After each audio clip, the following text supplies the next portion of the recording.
Panginoon naming pastol, pakinggan mo ang daing ng iyong bayang Pilipinas na ngayon naglalakad sa lambak ng kadiliman.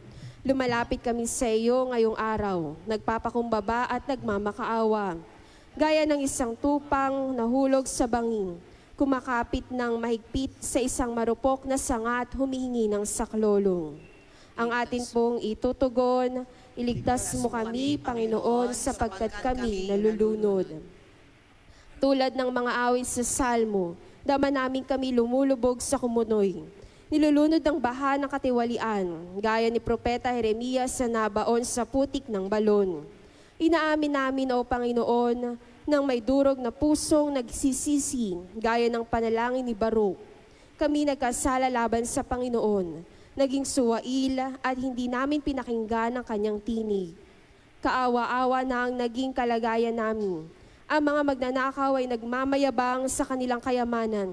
Ipinangangalandakan ng magagarang sasakyan, mga alahas na milyong-milyong piso ang halaga, at mga nagpapasasa sa hapunang katumbas ng ilang taong sahod ng isang obrero.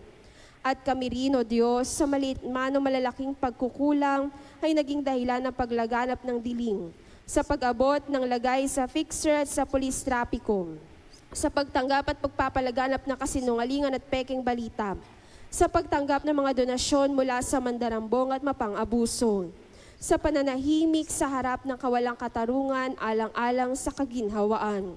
Patawarin mo kami, Panginoon, sapagkat hinayaan namin ang masama ay maghari sa aming lipunan. Maawa ka sa amin, O Diyos, ayon sa iyong wagas na pag-ibig. Nilulunod kami, Panginoon, ng mga kalamidad, baha, lindol, sunog, bagyo. Ngunit higit pa rito ang mga sugat na gawa ng aming sariling kamay. Ang kahindik-hindik na mga insersyon sa budget na nagkait ng pondo para sa kalusugan, edukasyon at kapakanan ng mga mahihirap. Ang mga proyektong epektibo na humahadlang sa tunay na pag-unlad.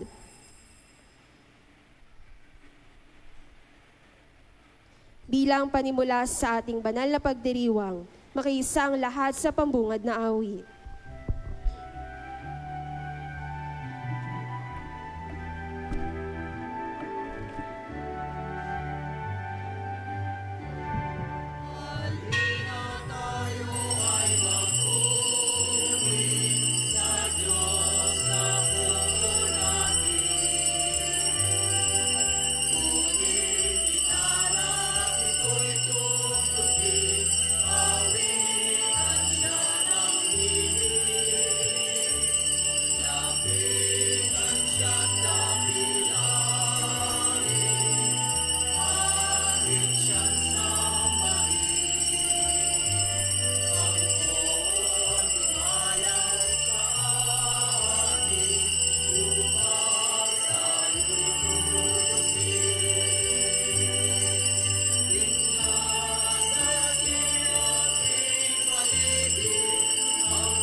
Sa ngalan ng Ama at ng Anak at ng Espiritu Santo. Amen. Sumainyo ang Panginoon. At sumayo rin. Mga kapatid, bumabalik tayo rito upang magpasalamat sa Diyos sa Kanyang kabutihan. Upang maging marapat tayong gumanap sa banal na pagdiriwang, aminin natin ang ating mga kasalanan. Panginoong Hesus, tinuruan mo kaming tumanaw ng utang na loob sa iyong kabutihan. Panginoon, kaawaan mo kami. Panginoon, kaawaan mo kami. Hesukristo, dinadagdagan mo ang aming pananalig. Kristo, kaawaan mo kami. Kristo, kaawaan mo kami. Panginoong Hesus, niloloob mong mapabilang kami sa hanay ng iyong mga banal. Panginoon, kaawaan mo kami. Panginoon, kaawaan mo kami. Kaawaan tayo ng makapangyarihang Diyos, patawarin tayo sa ating mga kasalanan, at patnubayan tayo sa buhay na walang hanggan. Amen.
Manalangin tayo. Ama naming makapangyarihan, ang iyong nawang kagandahang loob ay manguna at sumubaybay sa aming pamumuhay ngayon at araw-araw, upang kami itaguyod sa paninindigang gumawa ng kabutihan sa pamamagitan ni Jesucristo, kasama ng Espiritu Santo, magpa sa walang hanggan. Amen. Pakinggan po natin ang pagpapahayag ng salita ng Diyos. Sa unang pagbasa, nagpuri si Naaman sa Panginoon, matapos niyang tamuhin ang kagalingan sa pamamagitan ni Eliseo. Ang salita ng Diyos mula sa ikalawang aklat ng mga hari. Noong mga araw na iyon, si Naaman ay lumusog sa ilog Jordan at lumubog ng 7 ulit. At tulad ng sinabi ni Eliseo, na nauli sa dati ang kanyang katawan at kuminis mula sa ketong ang kanyang balat, tulad ng balat ng sanggol. Si Naaman at ang kanyang mga kasama ay nagbalik kay Eliseo. Sinabi niya, "Ngayoy, napatunayan kong walang ibang Diyos sa ibabaw ng lupa, kundi ang Diyos ng Israel. Narito, pagdamutan ninyo itong maliit kong nakayanan." Ngunit, sinabi ni Eliseo, "Buhay ang Panginoong Diyos na aking pinaglilingkuran. Hindi ako tumatanggap kahit ano." Pinilit siya ni Naaman, ngunit nagpakatanggi-tanggi siya. Dahil dito, sinabi ni Naaman, "Kung ayaw ninyo itong tanggapin, maaari po ba nakargahan ko ng lupa rito ang 2 kong kabayo? Mula ngayon, hindi na ako maghahandog sa ibang Diyos maliban sa Panginoon." Ang salita ng Diyos. Salamat sa Diyos.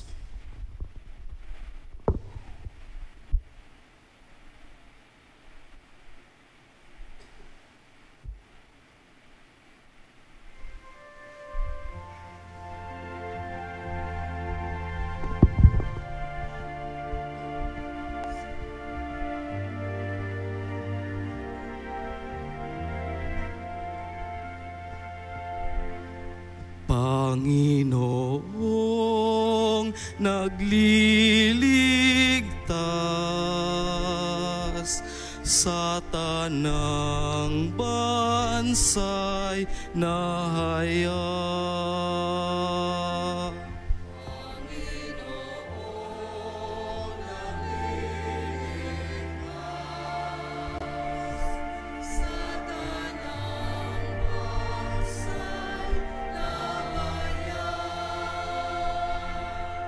Umawit ng bagong awit at sapon ay ialay, pagkat iyong ginawa niya ay kahanga-hangang tunay. Sa sariling lakas niya taglay na kabanalan. Walang hirap na natamo, iyong hangad na tagumpay.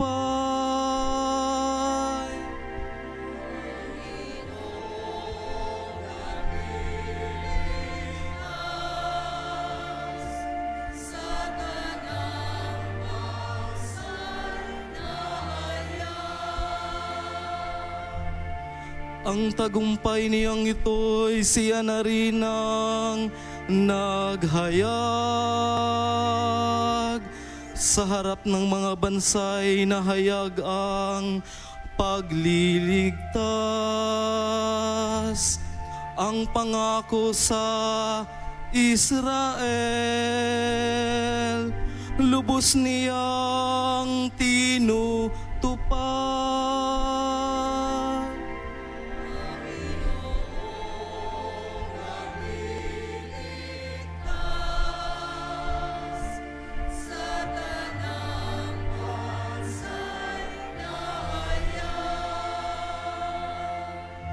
tapat siya sa kanila at ang pag-ibig ay wagas. Ang tagumpay ng ating Diyos kahit saan ay namalas. Magkaingay na may galak iyong lahat sa daigdig. Ang punay buong galak na purihin sa pag-awit.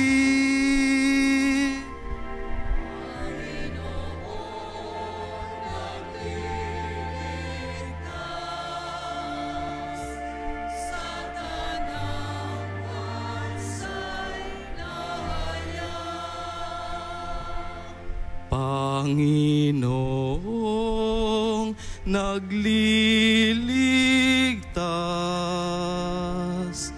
sa tanang bansay nahayag.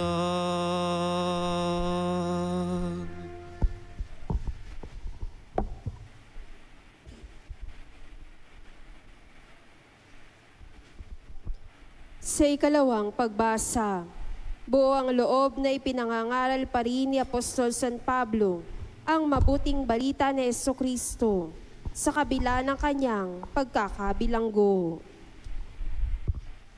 Ang salita ng Diyos sa ikalawang sulat ni Apostol San Pablo kay Timoteo.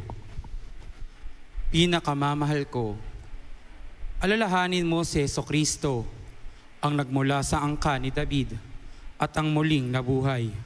Ito ang mabuting balitang ipinangangaral ko, ang dahilan ng aking pagdurusa hanggang sa magapos na tulad ng isang salarin.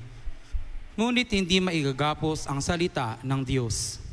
Pinagtitiisan ko ang lahat ng bagay alang-alang sa mga hinirang ng Diyos upang magtamo rin sila ng kaligtasang mula kay Kristo Jesus at ng walang hanggang kaluwalhatian.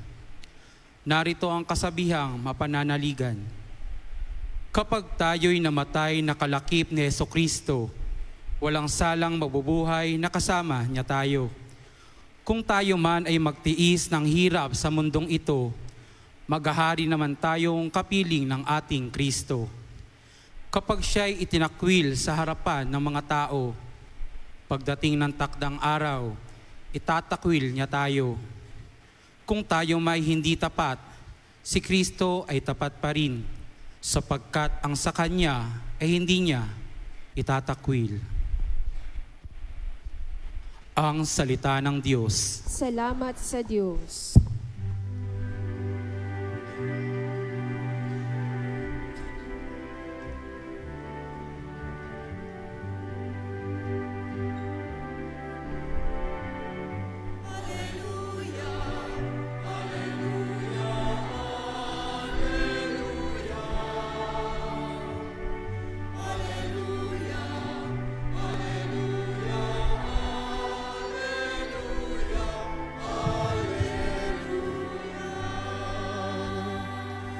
Ang Diyos sa may naghahangad,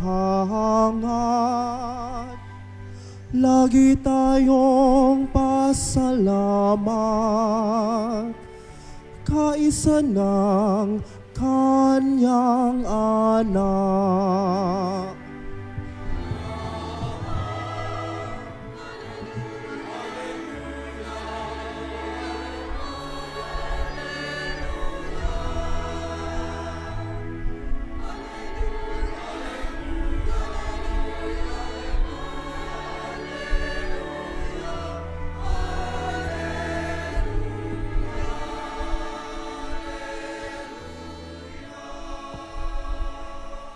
Sumainyo ang Panginoon. At sumayo rin. Ang mabuting balita ng Panginoon ayon kay San Lucas. Papuri sa iyo, Panginoon. Noong panahong iyon, sa paglalakbay ni Jesus patungong Jerusalem, nagdaan siya sa hangganan ng Samaria at Galilea. Nang papasok na siya sa isang nayon, siya'y sinalubong ng 10 ketongin. Tumigil sila sa malayo-layo at humiyaw ng, "Jesus, Panginoon, mahabag po kayo sa amin." Nang makita sila ay sinabi niya, "Umayo kayo at pakita sa mga saserdote." At samantalang sila'y naglalakad, gumaling sila. Nang mapuna ng isa na siya'y magaling na, nagbalik siyang sumisigaw at nagpupuri sa Diyos. Nagpatira pa siya sa paanan ni Jesus at nagpasalamat. Ang taong ito'y Samaritano. Hindi ba't 10 ang gumaling? Tanong ni Jesus. Nasaan ang 9? Wala bang nagbalik at nagpuri sa Diyos kundi ang dayuhang ito?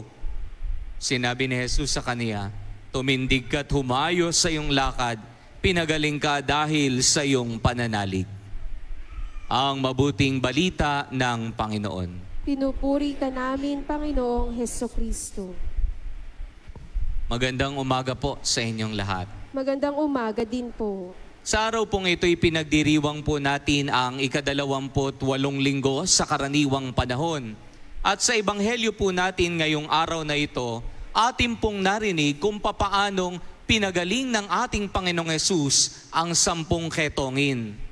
At pagkatapos siyang pagalingin, narinig po natin, iisa lamang ang bumalik para magpasalamat. Kaya nagtanong si Jesus, hindi ba't 10 kayong pinagaling ko? Nasaan ang 9? Dito po makikita natin na pagkatapos binigyan ng biyaya, ay madaling nakalimot. Magandang kunan po natin ito ng pagninilay. May mga biyaya po tayong nakakamtan. Ngunit ang tanong, pagkatapos ba nating makamtan ang biyaya, nakakalimot na rin ba tayo? Mabilis ba tayong tumalikod sa Diyos? Alam niyo po, nung napunta po ako sa Divine Mercy sa Marilao, very striking po para sa akin makita kung gaano talaga ka-thankful yung mga tao sa Diyos. Makikita niyo po sa isang area sa Divine Mercy, meron pong thank you letters, mayroon pong mga saklay na ginamit ng mga pilay nung sila'y may sakit pa.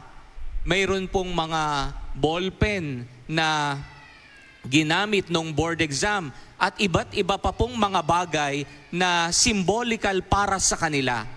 Na pinapakita, binigyan sila ng biyaya, ngunit pagkatapos ay bumalik sila at nagpasalamat sa Diyos.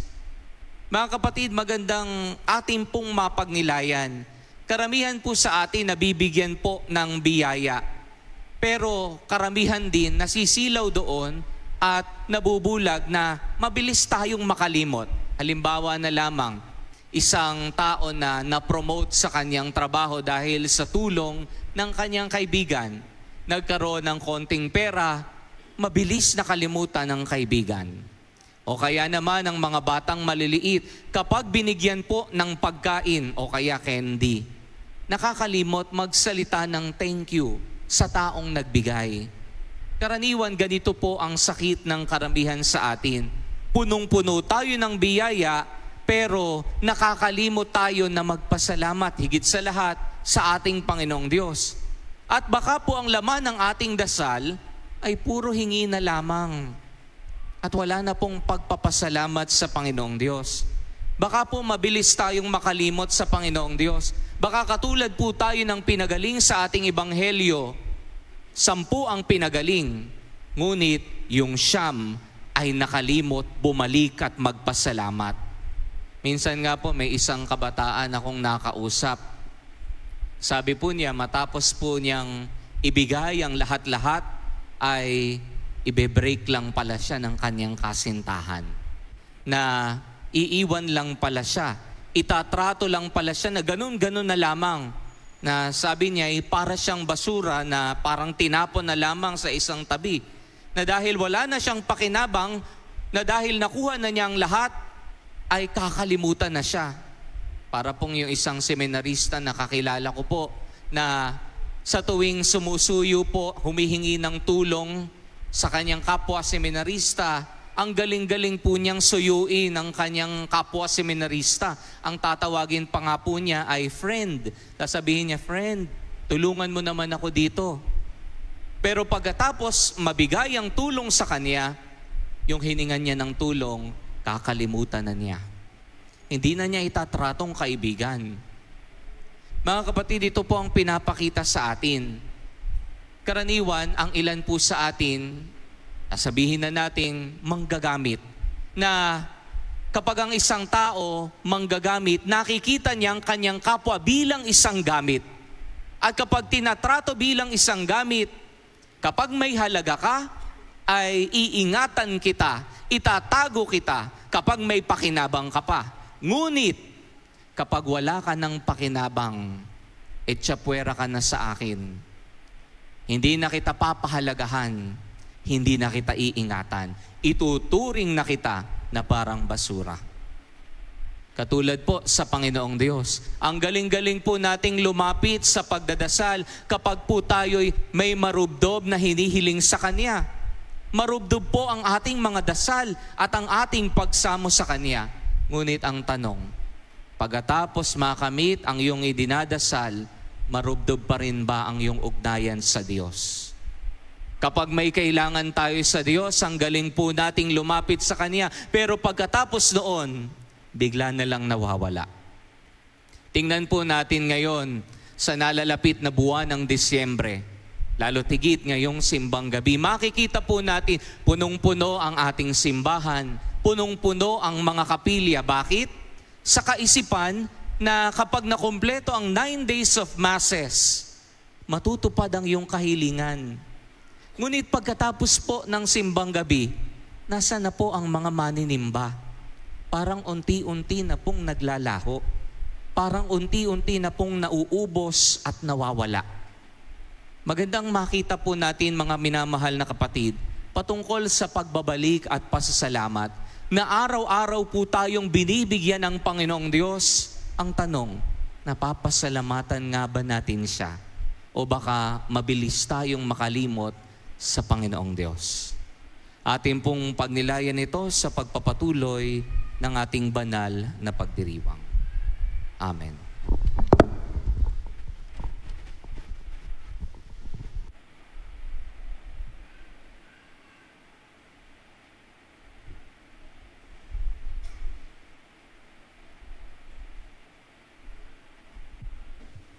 Tatayo ang lahat. Pahayag natin ang sumasampalataya. Sumasampalataya ako Sa Diyos, samang makapangyarihan sa lahat, na may gawa ng langit at lupa. Sumasampalataya naman ako kay Jesucristo, isang anak ng Diyos, Panginoon nating lahat. Nagkatawang tao siya lalang ng Espiritu Santo.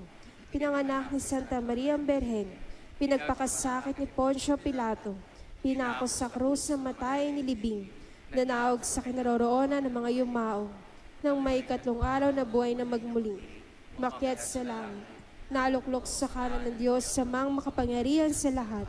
Doon magmumulat paririto, tuhukom sa nangabuhay at nangamatay na tao. Masampalataya din sa Diyos, Espiritu Santo, sa banal na simbahang Katolika, sa kasamahan ng mga banal, sa kapatawaran ng mga kasalanan, sa pagkabuhay na magmuli ng nangamatay na tao, at sa buhay na walang hanggan. Amen. Mga kapatid, manalangin tayo sa Amang maawain na nagmamahal at nagligtas sa atin sa pamamagitan ni Jesucristong ating Panginoon, ating pong isamo. Panginoon, dinggin ang aming pagsamo. Panginoon, dinggin ang aming pagsamo.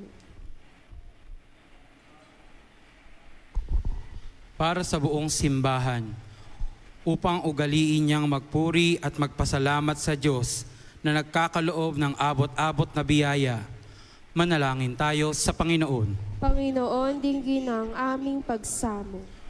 Para sa mga mamamayan ng ating bansa, upang tanawin nilang utang na loob sa Diyos ang biyaya ng kalinangan, pananampalataya, kalikasan at kalayaan, manalangin tayo sa Panginoon. Panginoon, dinggin ang aming pagsamo. Para sa mga katutubong Pilipino, lalo na mga kapatid nating dumagat, upang ang mga biyaya ng Diyos ay maging daan para lubos nilang mayakap ang pananampalataya. Manalangin tayo sa Panginoon. Panginoon, dinggin ang aming pagsamo. Para sa ating natitipon ngayon, upang maibahagi natin sa mga nasa matinding kahirapan ang mga pagpapalang mula sa Diyos. Manalangin tayo sa Panginoon. Panginoon, dinggin ang aming pagsamo. Para sa mga yumao nating mga kapatid, upang sa kagandahang loob ng Diyos ay makamit nila ang kapatawaran. Manalangin tayo sa Panginoon. Panginoon, dinggin ang aming pagsamo. Amang mapagmahal, patuloy mo kaming kinakalinga.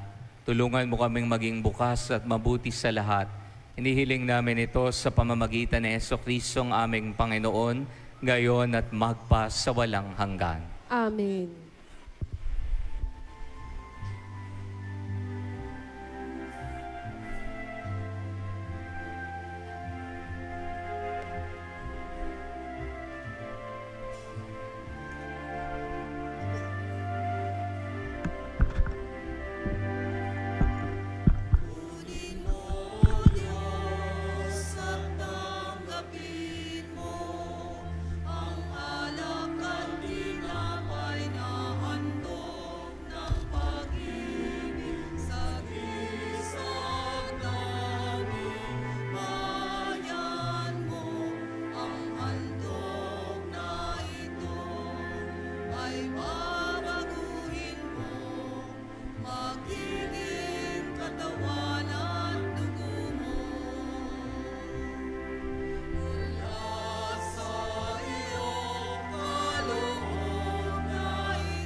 Manalangin kayo mga kapatid upang ang paghahain natin kalugdan ng Diyos sa mga makapangyarihan. Tanggapin nawa ng Panginoon itong paghahain sa iyong mga kamay, sa kapurihan niya at karangalan sa ating kapakinabangan at sa buong sambayanan niyang banal. Ama naming lumikha, tanggapin mo ang aming mga panalangin na sumasaliw sa aming paghahain upang sa ginaganap naming pagdiriwang kami makatawid sa kalwalatian sa pamamagitan ni Jesucristo kasama ng Espiritu Santo magpa sa walang hanggan. Amen. Sumainyo ang Panginoon. At sumayo rin. Taas sa Diyos ang inyong puso at diwa. Tinasa namin sa Panginoon. Pasalamatan natin ang Panginoong ating Diyos. Marapat na siya'y pasalamatan. Ama naming makapangyarihan, tunay ngang marapat na ikaw ay aming pasalamatan sa pamamagitan ni Jesucristo na aming Panginoon. Utang na loob ang nagbubunsod upang gunitain ang kamatayan niya para kami buhayin. Pagtitiwala ang sanhi ng ligayang di malilimot sa pagkabuhay niyang sa aming kaloob. Pag-asa ang dahilan ng pagiging handa para sa pagbabalik niyang totoong dakila. Kaya kaisa ng mga anghel na nagsisiawit ng papuri sa iyo, nang walang humpay sa kalangitan, kami nagbubunyi sa iyong kadakilaan.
Ama naming banal, ikaw ang bukal ng tanang kabanalan, kaya't sa pamamagitan ng iyong Espiritu, gawin mong banal ang mga kaloob na ito upang para sa amin maging katawan at dugo ng aming Panginoong Hesukristo.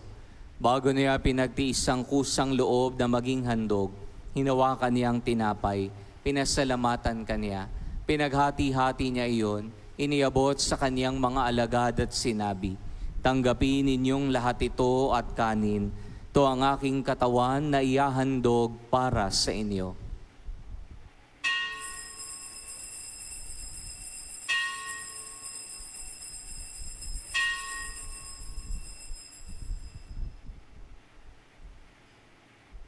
Gayon din naman nung matapos ang hapunan, hinawakan niya ang kalis.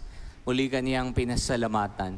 Iniabot niya ang kalis sa kaniyang mga alagad at sinabi, "Tanggapin ninyong lahat ito at inumin. Ito ang kalis ng aking dugo, ng bago at walang hanggang tipan. Ang aking dugo na ibubuhos para sa inyo at para sa lahat, sa ikapagpapatawad ng mga kasalanan. Gawin ninyo ito sa pag-alaala sa akin."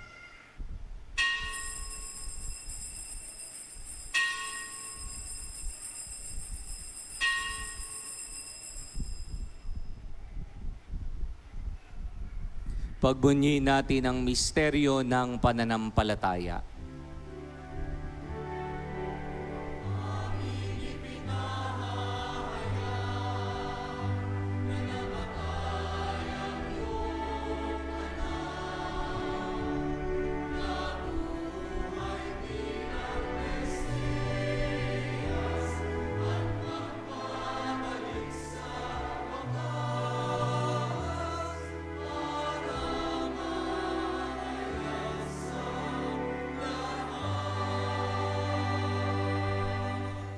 Ama, ginagawa namin ngayon ang pag-alaala sa pagkamatay at muling pagkabuhay ng iyong anak. Kaya inialay namin sa iyo ang tinapay na nagbibigay buhay at ang kalis na nagkakaloob ng kaligtasan. Kami nagpapasalamat dahil kami iyong binarapat na tumayo sa harap mo para maglingkod sa iyo. Sinasamo namin kaming magsalo-salo sa katawan at dugo ni Kristo ay mabuklod sa pagkakaisa sa pamamagitan ng Espiritu Santo. Ama, lingapin mo ang iyong simbahang laganap sa buong daigdig. Puspusin mo kami sa pag-ibig. Kaisa ni Leon na aming Papa, ni Dennis na aming Obispo at ng Tanang Kaparian. Alalahanin mo rin ang mga kapatid naming nahimlay nang may pag-asang sila'y muling mabubuhay. Gayon din ang lahat ng mga pumanaw. Kawan mo sila at patuloyin sa iyong kaliwanagan. Kawan mo at paging dapating kaming lahat na makasalo sa iyong buhay na walang wakas. Kaisa ng mahal na Birheng Maria na ina ng Diyos, ang kaniyang kabiyak ng puso si San Jose, kaisa ng mga apostol at lahat ng mga banal na namuhay dito sa daigdig ng kalugod-lugod sa iyo, may pagdiwang nawa namin ang pagpupuri sa ikararangal mo sa pamamagitan ng iyong anak na aming Panginoong Hesukristo. Sa pamamagitan ni Kristo, kasama niya at sa Kaniya, ang lahat ng parangal at papuri ay sa iyo, Diyos samang makapangyarihan, kasama ng Espiritu Santo magpa sa walang hanggan.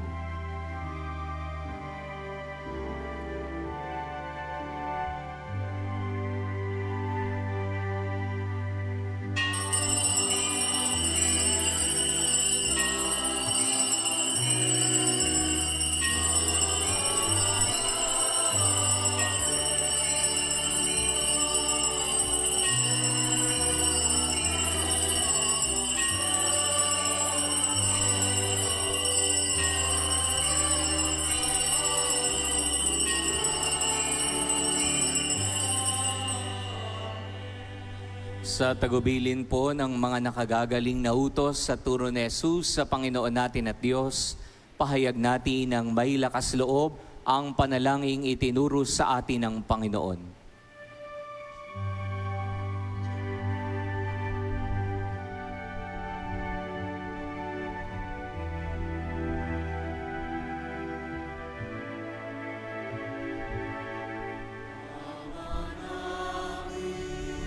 Sumasalangit ka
Nihiling naming kami iadya sa lahat ng masama, pagkalooban ng kapayapaan araw-araw, iligtas sa kasalanan at ilayo sa lahat ng kapahamakan, samantalang aming pinananabikan ang dakilang araw ng pagpapahayag ng tagapagligtas naming si Jesucristo.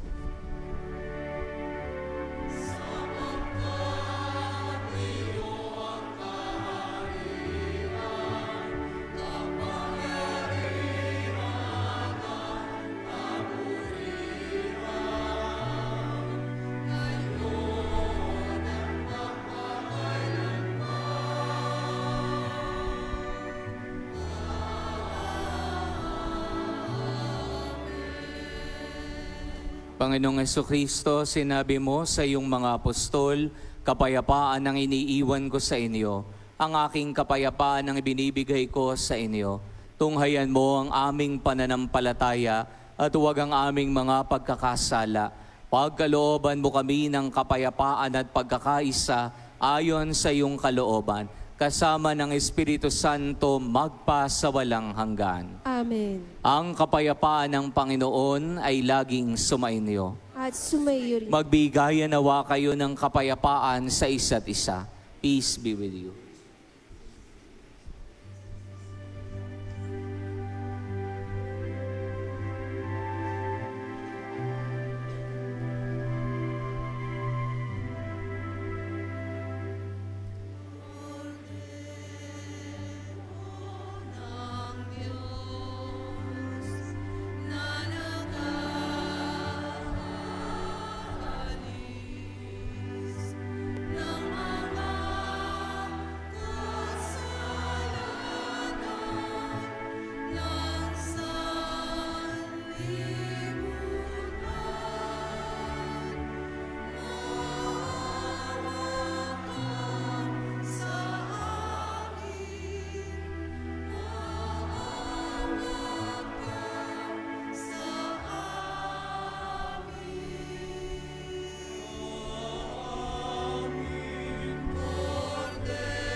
Mga kapatid, ito ang kordero ng Diyos. Ito ang nag-aalis sa mga kasalanan ng sanlibutan. Mapapalad tayong inaanyayahan sa kaniyang banal na piging. Panginoon, hindi ako karapat-dapat na magpatuloy sa iyo. Ngunit sa isang salita mo lamang ay gagaling na ako.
Panalangin kay San Isidro Labrador.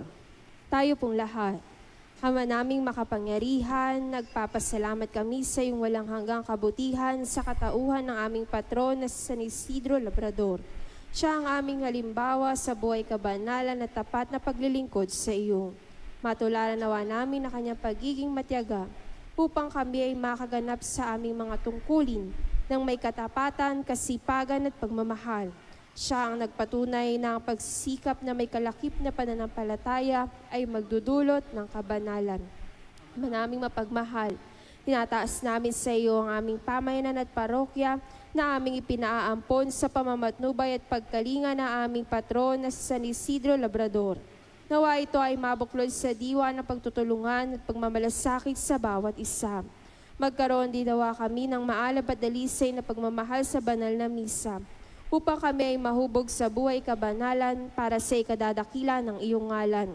Sa tulong ng iyong biyaya at sa panalangin ng aming patron na si San Isidro Labrador, nakikiusap kami na pagkalooban mo ng taimtim na pag-ibig sa iyo, upang patuloy kami na magsikap na isabuhay ang aral ng aming pananampalataya. May malinis na kalooban, huwasay na pamumuhay sa araw-araw.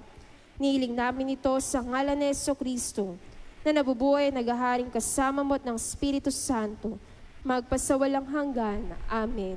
San Isidro Labrador. Magsiupo po, sumandali. Ngayon po ay linggo ng katutubong Filipino. Magkakaroon po tayo ng second collection para rito. Ang halagang malilikom ay mapupunta sa Episcopal Commission on Indigenous People, isang ahensya ng CBCP o ng Catholic Bishops' Conference of the Philippines, na may layuning tulungan ng mga katutubo sa ating bansa, na maipahayag at maipaglaban ang kanilang hangaring, pakikibaka at karapatan bilang mga kultural na komunidad. Meron din silang tungkulin sa pagbuo at pag-uugnay ng 45 Indigenous Peoples Apostolates, na direktang nakikipagtulungan sa mga katutubong komunidad sa iba't ibang diocese sa ating bansa. Maraming salamat po sa inyong pakikibahagi at pakikiisa sa mga gawaing ito.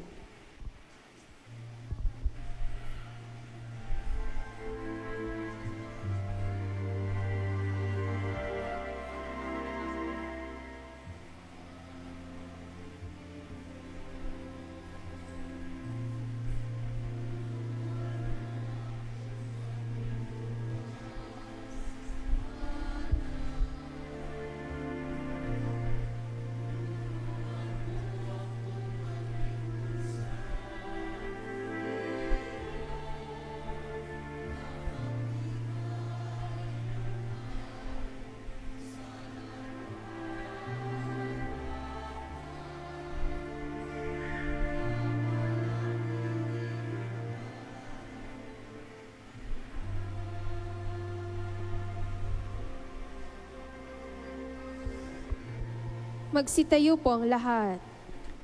Manalangin tayo.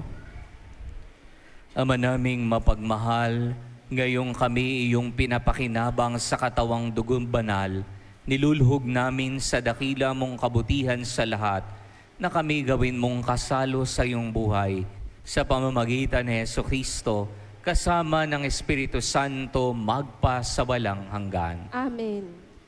Sumayin niyo ang Panginoon At sumayo rin. at pagpalain nawa kayo ng makapangyarihang Diyos, Ama at Anak at ng Espiritu Santo. Amen. Tapos ang ating banal na pagdiriwang, humayo kayo sa kapayapaan ni Jesucristo. Salamat sa Diyos. Purihin natin ang Panginoon.